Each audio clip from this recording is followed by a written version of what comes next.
Welcome back, internet users. Firesky here, and in the last video I basically went through all the features of this game. I haven't really done much. You can see in the background this is actually the village I've started. So yeah, check out the previous video if you want to see the how basically everything works. So gonna go and load up Firesky.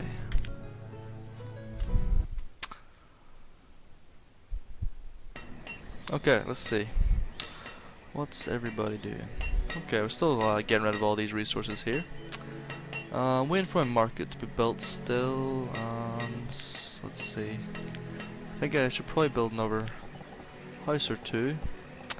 I did actually find out as well that building houses close together isn't that good idea because turns out whenever there is a fire, it spreads extremely easily to houses that are within two little squares of each other.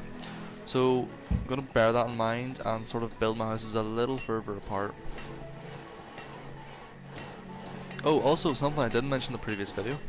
You can change the design of a house by pressing F, which is an awesome feature if you ask me. You can even tell these houses here, they're all different so far. So even when I place this house, it automatically changes to a different design the next house over, which is pretty sweet if you ask me. Okay, let's see.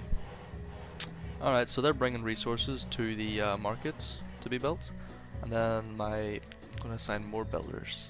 Then my builders will hopefully begin building. And I think I need to get some food production going here because we're in early summer. Over here looks pretty good for, I think, a gatherer's hut and a hunting lodge actually. Hunting cabin, sorry. Let's see. There we go. And then I will build a road actually to them. So let's see. Another interesting thing in this, roads don't have to be straight. You can actually go horizontally or diagonally, sorry, what did I say that? Or it's not working. Ah, there we go. Basically, when you hold shift and drag the mouse to where you want to go, the game will basically create this road in the shortest possible way, if that makes sense. So, there we go, get those going. There's another house built. So as you can see, okay, this household took 189 potatoes, whereas this one took 100, oh, they're quite close actually. Okay, yeah, this one took 586, whereas these two are only just below 200. So once this market's built, it'll make the distribution a lot more even, which I talked about in greater detail in the previous video. Okay, let's see. Got some deer roaming about. I'm kind of trying to plan in my head where I want some buildings to go, you know, just sort of thinking definitely I might clear this whole area here and use this for production of maybe some crop fields or an orchard of some kind. I'm not sure yet. I'm definitely going to build a bridge, I think, to probably this area, or it would cost less material to go across this little river actually. Probably across here maybe. Could use all this area for food production as well. Another hunting cabin and gatherer's hut in the middle. How are they getting on? Oh, market's built. So, basically what this question mark above it means is that there is currently no worker assigned to work in it. So it says the maximum of 12, but I always use 1, and that is more than enough, to be honest. It's not a difficult task because all they have to do is walk from the market to the barn and back. That's all the guy does. Let's see. What else can we build? I think I might go ahead and actually build a little orchard down here somewhere, or crop field. Yep, I'm gonna go ahead and build a crop field here. So build it, say, build it there, and I will also build an orchard actually. Best of both worlds. I think that should do that. Alright. And assign a couple more builders, because I've got labourers to spare. Oh, see the way this house now? Because it was only just built, the villagers hadn't had time to go and get firewood. Well, he just brought firewood actually. See the way they just disappeared? He basically just went and got firewood and food. But those symbols meant that this household was starving and freezing. But looks like we're okay. I continue. I'm gonna speed it up a little bit just. How are these two going? Okay, so they've cleared the area. See, before anything can be built, the villagers have to come along and basically they remove any rocks, trees or anything in the way. For example, in this there were 12 and 7 of those things have been removed. And this one, 13, 8 of which have been removed. So things like the way this rock is slightly in it still, and probably this one, they're too close basically, so they'll be moved. Let's see. We had late summer, we're doing well. If we could get these food production places built before winter, before early winter, we should be okay. Because winter are extremely deadly in this game. If you don't have enough firewood or don't have enough food, your people starve and freeze very quickly.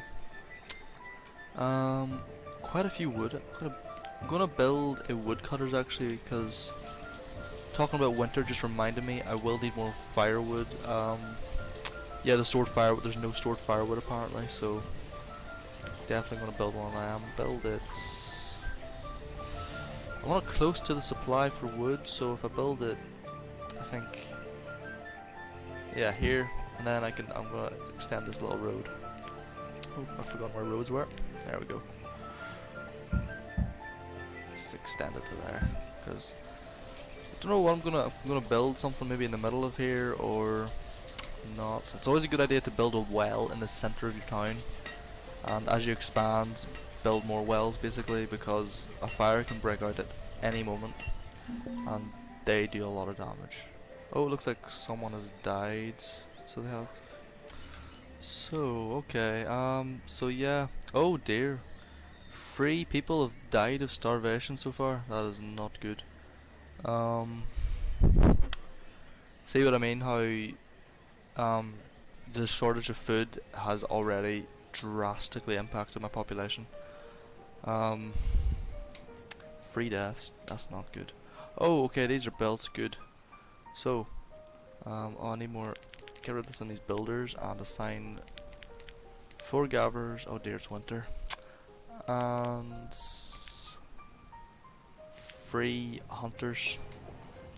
And oh, these are built, but because it's winter, I always find there's no point starting to grow anything during winter, because it just won't grow and you'll get less of a yield. So the best idea is to do is to wait until it is early spring and then assign your farmers, and they will 9 times out of 10 be able to finish the yield by mid-autumn, maybe early autumn if you're lucky. So that's for crop fields. Orchards on the other hand take I think maybe a year to produce decent yield, so you can actually start them at any time. Let's go ahead and start that now. Is anybody...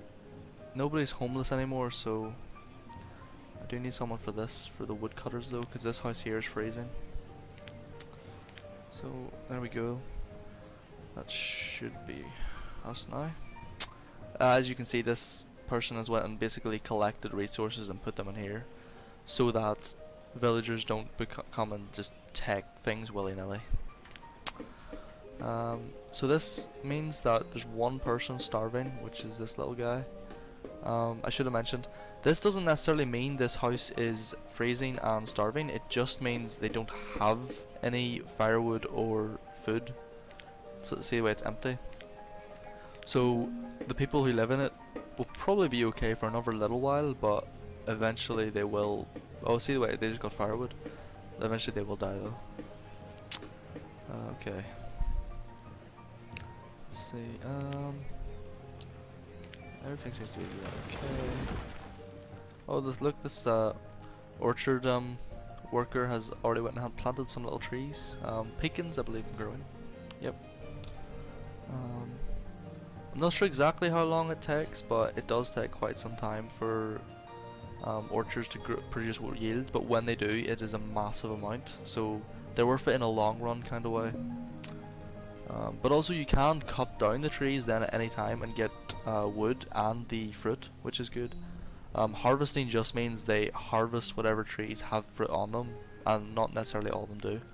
It's always good for crop fields to harvest when it's getting close to winter, and you don't think your farmers will be able to do it in time. So, you know, it's always a good thing to keep in mind.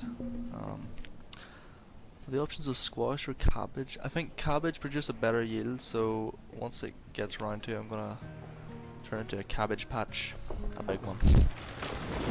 Let's see. How do these two? Okay, he's got quite a bit of venison from the hunting cabin already. 400 worth, and in this, quite a few berries and mushrooms and whatnot. So I think we're gonna be okay. Yeah, the reserve of food is increased, so I think we're going to get through this winter, but might not be so lucky next time around. Let's see.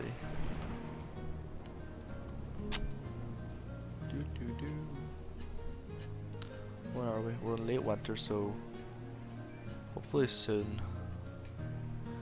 Well, any minute really. This will go into early spring, and I can actually assign a farm. Well, I could actually go ahead and assign a farmer, I suppose.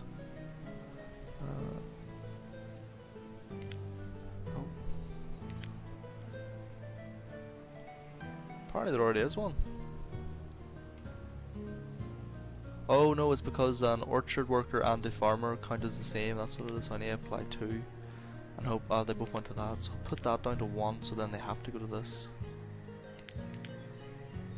And for some reason they're not. Oh, it's because I haven't selected cabbage, that's why. There we go. So now a farmer will come and do this. There he is. Lonza. One thing as well, yeah, you can click on villagers and basically know everything about them then. The name, gender, their personal health and happiness, which, because this is just the average, remember. Their age, oh he's 10, jeez. Their job, whether or not they're educated, and if someone's educated, it basically means they work better. That's basically it. Their clothing and what tool they're currently using, and you can see their inventory of what they're carrying. Okay. This is. Why is there? I went to this for some reason. There we go. Okay.